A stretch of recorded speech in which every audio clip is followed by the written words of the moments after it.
setmana no és una bona setmana sense el top setmanal de l'Esquad. Vinga, comencem que fem tard. Mònica obre el top amb uns consellers per poder organitzar-te amb la tornada a classe. Molts ànims! S'ha acabat el Nadal i ara torna, per desgràcia, a tornar a la rutina. Avui el doné tips per a tindre tot el material de classe super ben organitzat. Si eres un caos com jo, este post el guardes 100%. Després de anys i anys i anys estant super desorganitzat, però això no pot ser. Lo que més em funciona en diferència és un calendari. Per què? Puc veure tot el mes, puc comptar els dies que em queden per a un examen, per a un treball, jo tinc damunt de l'escriptori. Està, em queda un dia per a l'examen. Una agenda de paper. O sea, jo entenc la gent que pot en les agendes electròniques o en els recordatoris del mòbil, pues jo no puc. Jo necessito escriure-meu, anar veient-me el que tinc cada setmana. Mai se m'olvidarà. I per últim, per a mi, una de les millors aplicacions per a organitzar-se, que es diu Notion. Llistes, pots fer-te horaris, pots fer-te calendaris, pots fer-te de tot, en fotos, inspiració, que puguen ajudar-te a motivar-te. Una meravella. Sort a tots els meus universitaris, no oblideu que no estem soles, som una pinya, costa molt. O sea, se mos fa una muntanya cap amunt i que anem a poder en tot. Deixa'm en comentaris si t'ha resultat útil este vídeo i també comenta què és el que uses tu per organitzar-te. Loren ve a parlar-nos de futbolistes valencians que han jugat en diferents equips. Quin et sorprèn més? Jugadors valencians que han passat per diferents equips del País Valencià. El primer d'ells no podia ser altre que Roberto Soldado, que ha estat a les ordres del València, del Villarreal i en última instància de Llevant. Encara que el seu millor nivell el van veure a Mestalla, on va ser la referència ofensiva de l'equip blanquinegre. Segon és Raúl Albiol, central històric campió del món que ha jugat tant en el València com en el Villarreal i en els dos ha guanyat una competició europea. I si parlem de defenses no pot faltar David Navarro, un dels centrals més durs que he vist en ma vida i que li agrada molt la ciutat de València perquè ha jugat tant en el València com en el Llevant. En quarta posició tenim Farinós, procedent de la Pedrera del València i que va ser venut a l'Inter de Milán i després ser cedit al Villarreal. Ja més major va jugar en el Hércules i en el Llevant per acabar la seva carrera en el Villarreal. Va passar per 4 equips valencians. I per últim, i que no t'esperaves, tenim a David Albelda, que tots el tenim associat per ser un capità històric de València, però que quan era molt jove va jugar cedit en el Villarreal, que per cert és l'equip en el que està ara mateix i està entrenant al Villarreal C. He mencionat uns quants jugadors, però estic segur que n'hi ha molts més, així que poseu-me-los en comentaris. Adeu. Tani arriba a la quarta posició parlant-nos un poc sobre la seva caixa de records. Ai, que nostàlgia.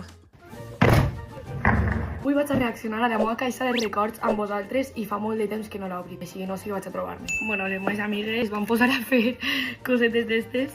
Una carta que em va deixar el ratoncito Pérez. Els exàmens de la Pau, el trauma de mi vida. Mare meva, si encara m'eixirà de gravar este vídeo. És que no sabia què tenia. Això no sé què és. De part d'una persona que t'estima molt.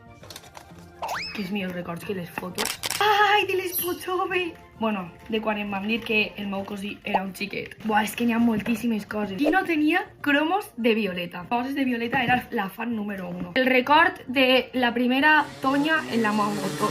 La banda esta de Tania Gradua. Ai, que bonico. M'encantava quan se feien cartetes. Quins records més bonicos. No sé què és. Ah, és un regal d'unes ungles. La programació de festes de l'any que vaig ser dama. Quan eixia en un periòdic de patinatge me'ls guardava tot. Jo no sé com he aconseguit recopilar totes aquestes coses, però quina manera més bonica de tindre aquests records, no? Xavi entra al pòdium amb les diferents formes que tenim els valencians de dir monyo. Quina és la teua? Com es diu monyo en valencià?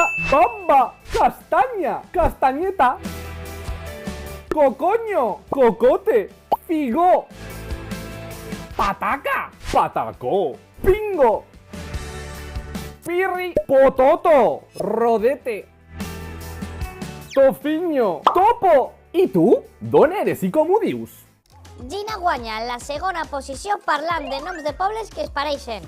Coneixeu algú més? Parelles de pobles valencians que s'assemblen. L'altre dia estava pensant que hi ha molts pobles valencians que pel nom perfectament podrien fer parella. Godella i Godelleta, que tu diràs, segur que estan un al costat de l'altre. Error, estan a 36 quilòmetres. Godella està a la comarca de l'Horta Nord, mentre que Godelleta està a la comarca de la Foia de Bunyol, Xiva. Benissa i Benissanó. Mentre Benissa està a la comarca de la Marina Alta, Benissanó està al Camp del Túria, exactament a 142 quilòmetres. És molt curiós veure com poden semblar-se tant amb el nom, però que lluny estan Quatretonda i Quatretondeta. Estan al costat perquè un és més gran i l'altre és més menut. Error! Els separen exactament 53 quilòmetres. Soc molt fan d'aquesta parella, de Torres Torres i Cinc Torres. Mare meva, quanta torre. Torres Torres es troba al Camp de Montvedre, mentre que Cinc Torres es troba a la comarca dels Ports. 310 quilòmetres. Per últim, Almenara i Almenar. Almenar es troba a una comarca de Catalunya, mentre que Almenara és una comarca de la Plana Baixa. Quina parella de pobles m'he deixat? Deixeu-me-ho a comentaris.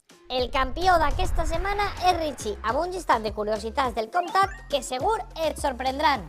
Curiositats del Comtat, una comarca amb encant rural. A l'interior d'Alacant, la capital, Cocentaina, famosa pel seu patrimoni cultural, com el Palau Comtal o el seu castell. Has sentit parlar de la Fira de Cocentaina? Un bé d'interès internacional. Segur que l'has visitat. Si no has anat, ja saps el que tens que fer. En Agres trobaràs la Cava Gran, un pou de neu que s'utilitzava per a la producció i la comercialització de gel. D'allí pots pujar al Montcabrer, el tercer pic més alt de la província d'Alacant. Visita també la Serra Mariola, que és coneguda per la seva biodiversitat i les seues plantes medicinals. I no t'olvides de la Serrella, considerada com el Pirineu valencià. En Alfafara trobaràs un oli de gran qualitat. Vols anar allí i mullar el pa? Beniarrés i la Cova de l'Or, per entendre el neolític de la península Ibèrica. El riu Serpis és el que travessa part de la comarca i és conegut el seu paper històric en l'economia local. També tens que tastar la gastronomia comarcal, els plats típics, l'olla de blat, porreta de bacallà i les coques de farina. Buf, se m'ha obert a mi la gana. De quina altra comarca t'agradaria que parlarem? Deixa-la als comentaris i la més repetida serà la següent de la que parlarem. Mos vegem!